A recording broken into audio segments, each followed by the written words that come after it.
Hello विद्यार्थी मित्रांनो, जसं की काल मी तुम्हाला सांगितलं होतं सरप्राईजमध्ये की आपण प्रिपरेशन बूस्टर सिरीज लॉन्च केली आहे. तर त्याचा आज आपला पेपर वनचा सेशन आहे, ज्याच्यात आपण टीचिंग ॲप्टिट्यूड शिक्षण योग्यताला MCQच्या माध्यमातून रिवाईज करणार आहे. So let's begin the session. Question 1. When the learner is self-directed, it is termed as pedagogical learning, andragogical learning, distance education learning की none of the above. जेव्हा शिकणारा स्वतः निर्देशित असतो तेव्हा त्याला असे म्हणतात.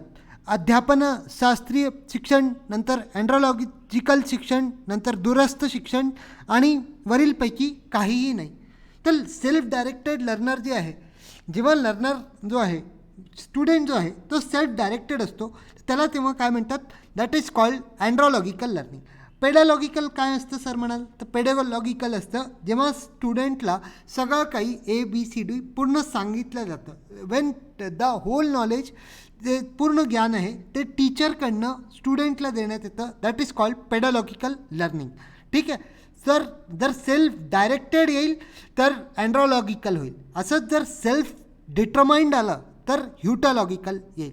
ठीक आहे, हे लक्षात ठेवा. Option B is the right answer. Distance education म्हणजे जसं इग्नो आहे, Indira Gandhi national open university, किंवा YCMU आहे, यशवंतराव चव्हाण महाराष्ट्र ओपन युनिव्हर्सिटी. तर याच्यापासून जेव्हा एज्युकेशन घेतलं जातं, दिस इज कॉल्ड डिस्टन्स लर्निंग. तर ऑप्शन बी आहे दिस the right answer. Question number 2. The most desirable teacher is to make the students understand what the teacher says, नंतर कवर द प्रिस्क्राईब कोर्स, नंतर keep students relaxed while teaching, नंतर D keep higher authorities informed about the class activities. सर्व इष्ट शिक्षक आहे, विद्यार्थ्यांना शिक्षण काय म्हणतात ते समजावून द्या, नंतर विहित अभ्यासक्रमाचा समावेश करा, नंतर शिकवताना विद्यार्थ्यांना आरामशील ठेवा, आणि डी आहे उच्च अधिकाऱ्यांना वर्गातील क्रियाकल्पाबद्दल क्लासबद्दल माहिती द्या. सो तर डिझायरेबल टीचर काय असतो हे आपल्याला विचारण्यात आलं आहे. तर डिझायरेबल टीचर्समध्ये जे आहे हे basically cover the prescribe course. हा तर बी तर मुळीच नाही होणार, कारण काय नुसतं कोर्स प्रिस्क्राईब जे आहे याला तुम्ही कवर देऊन त्याला डिझायरेबल म्हणाल तर दॅट इज नॉट करेक्ट. तर बी तर इनकरेक्ट होऊन जाईल. सीला जर तुम्ही पाहता तर सीसुद्धा इनकरेक्ट आहे, की स्टुडंट्सला तुम्ही रिलॅक्स ठेवता वाईल टीचिंग, तर हे सुद्धा इनकरेक्ट आहे. जेव्हा तुम्ही शिकवून राहिले तो स्टुडंट जो आहे तो बोर नाही झाला पाहिजे. He should be interested, enthusiastic while learning. ठीक आहे. आणि डी काय आहे की keep higher authorities informed about the classroom activities. तर हे जे आहे डी जे आहे हे पण तेवढं योग्य नाही आहे. Option A is the right answer, की जे टीचर म्हणतं आहे ते स्टुडंट्सला समजलं पाहिजे. Make the students understand what the teacher says. विद्यार्थ्यांना शिक्षक काय म्हणतात आहे ते समजून घ्या. तर option A is the right answer. Question number 3. Which of the following statement is false. Teaching and instruction are the same concepts, नंतर teaching is there is a difference between teaching and learning, नंतर C educational is a wider term than teaching, training, research etcetera, आणि D आहे none of the above. तर हे काय विचारलं आहे की कोणचं विधान चुकीचं आहे. शिकवणे आणि शिकवणे हे एकच संकल्पना आहेत. नंतर शिकवणे आणि शिकणे याच्यात फरक आहे. नंतर शिक्षण हा अध्यापन, प्रशिक्षण, संशोधन इत्यादी व्यापक शब्द आहे, आणि डी वरीलपैकी काहीही नाही. सो इथे जे आहे चुकीचं कोणचं आहे. आता जेव्हा सेम किंवा डिफरंट असे शब्द येतात ना, तर थोडं सतर्क राहायचं आपण. तर इथे काय म्हटलं आहे की जे टीचिंग आहे आणि जे इन्स्ट्रक्शन आहे हे दोन्ही सेम कन्सेप्ट आहे, जेव्हा की असं होत नाही. टीचिंग जे असतं त्याच्यात काय मॉडिफिकेशन एका स्टुडंटच्या नॉलेज इम्पार्ट करून जेव्हा तुम्ही त्याच्या बिहेवियरला मॉडिफाय करत आहे, तर हे टीचिंग. आणि इन्स्ट्रक्शन म्हणजे काय की जस्ट इन्स्ट्रक्ट करून देण्यात येत आहे की जा एक ग्लास पाणी घेऊन ये. ते काय जस्ट इन्स्ट्रक्शन आहे. इन्स्ट्रक्शनचा स्कोप जो आहे तो टीचिंगपेक्षा कधीही कमी असतो.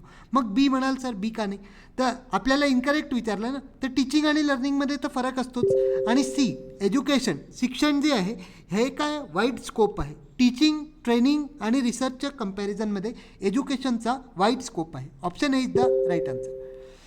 Question 4. Which one of the following is most important quality of a good teacher?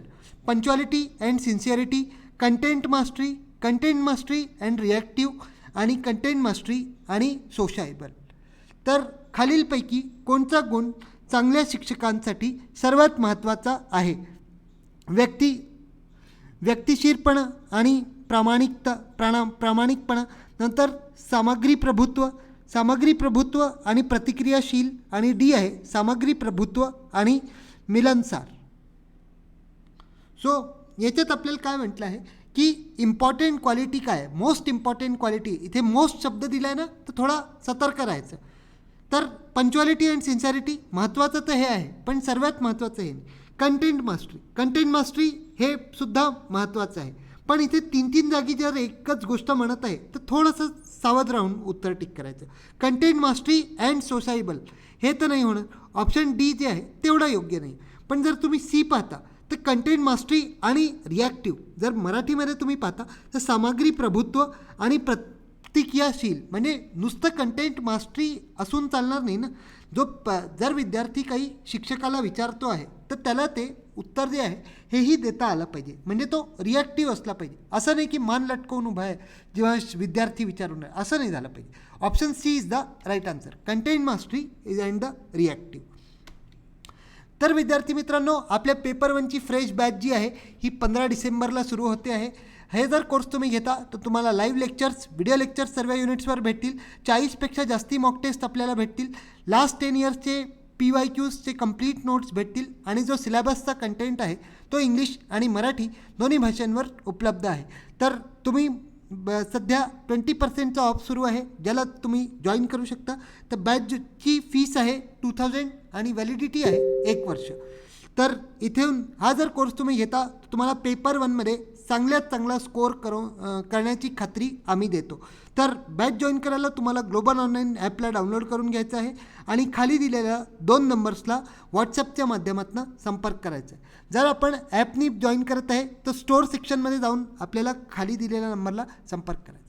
Question number 5.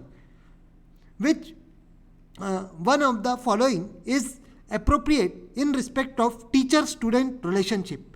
Very informal and intimate, नंतर limited to classroom only, नंतर cordial and respectful, आणि दुसरं आहे indifferent. तर याच्यात काय विचारलं आहे की कोणचं शिक्षक विद्यार्थ्यांबाबतीत खालीलपैकी कोणते योग्य आहेत? तर व्हेरी इन्फॉर्मल अँड इंटिमेट, अतिशय अनौपचारिक आणि जीवाचा, नंतर केवळ वर्गापुरते मर्यादित, नंतर सी सौहार्दपूर्ण आणि आदरयुक्त, आणि डी आहे उदासीन. तर इंडिफरंट हा कुठे ना कुठे नकारात्मक टर्म होतो, तर डी तर नाही होणार. नंतर C limited and classroom only, B option पाहत आहे पण. तर लिमिटेड टू क्लासरूम ओनली हे सुद्धा तेवढं योग्य नाही आहे. व्हेरी इन्फॉर्मल, खूप जास्ती जर इन्फॉर्मल झालं तर कुठे ना कुठे जो स्टुडंट आहे तो आपल्या लिमिटच्या बाहेर जातो. तर व्हेरी इन्फॉर्मल राहूनही सुद्धा चालणार नाही. तर इथे बेस्ट काय आहे? Option number C, cordial and respectful. Option C is the right answer. Question number 6. For maintaining an effective discipline in the class a teacher should allow students to do what they like, नंतर deal with the students strictly, नंतर C give students some problem to solve, deal with them politely and formally. तर वर्गात प्रभावी शिस्त राखण्यासाठी शिक्षकांनी काय केलं पाहिजे? तर विद्यार्थ्यांना जे आवडतं ते करू द्या, नंतर विद्यार्थ्यांशी कठोरपणे वागा, नंतर विद्यार्थ्यांशी काही समस्या सोडवण्यासाठी द्या, आणि त्यांच्याशी नम्रपणे आणि ठामपणे व्यवहार करा. तर इथे जर तुम्ही पहिला ऑप्शन पाहता तर हा तर कुठल्याही हालतीत नाही होणार. Allow the students to what they like, ते जर त्यांना जर आवाज करायचा असेल ते आवाजच करतील तुम्ही जर अलाउ केलं तर ऑप्शन ए तर कुठल्याही हालतीत नाही होत. नंतर B, deal with the students strictly, सक्तपणे वागण्याने काही डिसिप्लिन मेंटेन राहील याची काही खात्री नाही, तर बी पण नाही होणार.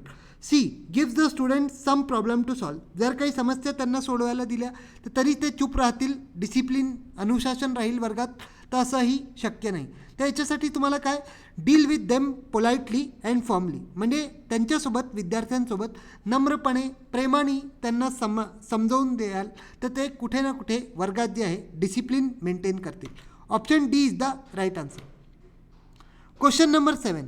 A teacher can be successful if she helps the students in becoming better citizen. नंतर B, imparts subject knowledge to students. नंतर C, prepare students to pass the examination. आणि D, presents the subject matter in a well organized manner. शिक्षक यशस्वी होऊ शकतो जर तो किंवा ती विद्यार्थ्यांना चांगले नागरिक बनवण्यास मदत करते, नंतर विद्यार्थ्यांना विषयाचे ज्ञान देते, नंतर विद्यार्थ्यांना परीक्षेत उत्तीर्ण होण्यासाठी तयार करते आणि विषय व्यवस्थितपणे मांडतो. तर जर तुम्ही एक एक ऑप्शन चेक कराल तर इथे काय म्हटलं आहे की टीचर जो आहे तो कधी यशस्वी राहील. पहिलं तर काय, helps the student to becoming better citizens, तर कुठे ना कुठे हा ऑप्शन जो आहे तो सकारात्मक आहे, पण इथे योग्य नाही आहे. आपल्याला सर्वात योग्य ऑप्शन जे आहे ते निवडायचं आहे. ते impart subject knowledge to student, नुसतं सब्जेक्ट संबंधी ज्ञान देऊन दिलं तर हे पण तेवढं योग्य नाही राहणार. मग C, prepare students to pass the exam, नुसतं एक्झाम पास करून चालेल का, नाही, तर सी पण नाही होणार. Present the subject matter in well organized manner, म्हणजे हा सर्वात योग्य आहे. कारण जर तुम्ही सब्जेक्ट मॅटरच व्यवस्थित नाही दिला, व्यवस्थित पद्धतशीरपणाने प्रेझेंट नाही केला तर विद्यार्थी काय होईल, त्यांना काही कळणारच नाही. तर कळलं नाही तर ते कुठून एक्झाम पास करतील. मग सब्जेक्ट नॉलेज कुठे येईल जर तुम्ही प्रेझेंटच नाही करू शकणार, तर अल्टिमेटली ते बेटर सिटिझनही बनवू नाही शकणार. तर सर्वात पहिले काय की जो सब्जेक्ट मॅटर आहे तो पद्धतशीरपणे वेल ऑर्गनाइज्ड मॅनरमध्ये प्रेझेंट करणं ही सर्वात मोठी टीचरची सक्सेस असते. Option D is the right answer. Question number 8.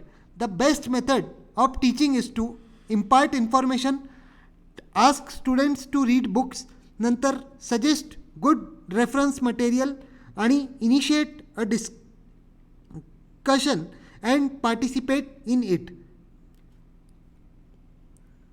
He line आहे ती नाही आहे, ठीक आहे. तर आता मराठीत सांगतो. शिकवण्याची उत्तम पद्धत आहे माहिती देणे, विद्यार्थ्यांना पुस्तक वाचण्यासाठी सांगणे, नंतर चांगले संदर्भ साहित्य सुचवा, आणि डी आहे चर्चा सुरू करा आणि त्याच्यात सहभागी व्हा. सर्वात चांगली आहे बेस्ट मेथड, शिकवण्याची चांगली पद्धत कोणती आहे की तुम्ही डिस्कशन इनिशिएट करा आणि त्याच्यात सहभाग व्हा. तर हे जे आहे option D is the right answer. Option D is the right answer. तर याच्या व्यतिरिक्त मित्रांनो 15 डिसेंबरपासून आपले नवीन बॅचेस सुरू होत आहे, ज्याच्यात आपल्याकडे आहे commerce, management, economics, history, Marathi, computer science, political science आणि केमिस्ट्री या सर्व विषयाचे आपल्याकडे बॅचेस उपलब्ध आहे. हा जर कोर्स तुम्ही घेता तर तुम्हाला कंप्लीट व्हिडिओ लेक्चर्स, कंप्लीट सिलेबसचे नोट्स, मॉक टेस्ट, PYQ स्पष्टीकरणसह आणि कंप्लीट पेपर 1 पूर्णपणे फ्री भेटणार आहे. पेपर 2 सोबत जो पेपर 1 आहे दॅट इज टोटली फ्री. तर बॅच जॉईन करायला आपल्याला खाली दिलेल्या नंबरला व्हॉट्सअपच्या माध्यमातून संपर्क करायचा आहे. सो आय होप तुम्हाला आजचं सेशन आवडलं असेल. सेशन आवडलं तर व्हिडिओला एक लाईक करून द्या आणि या व्हिडिओवर जर तुमचा रिस्पॉन्स चांगला असला तर आपण या सिरीजला थोडंसं जास्ती ड्युरेशनचं बनवू शकू. So that's all in today's session. Thank you. Bye.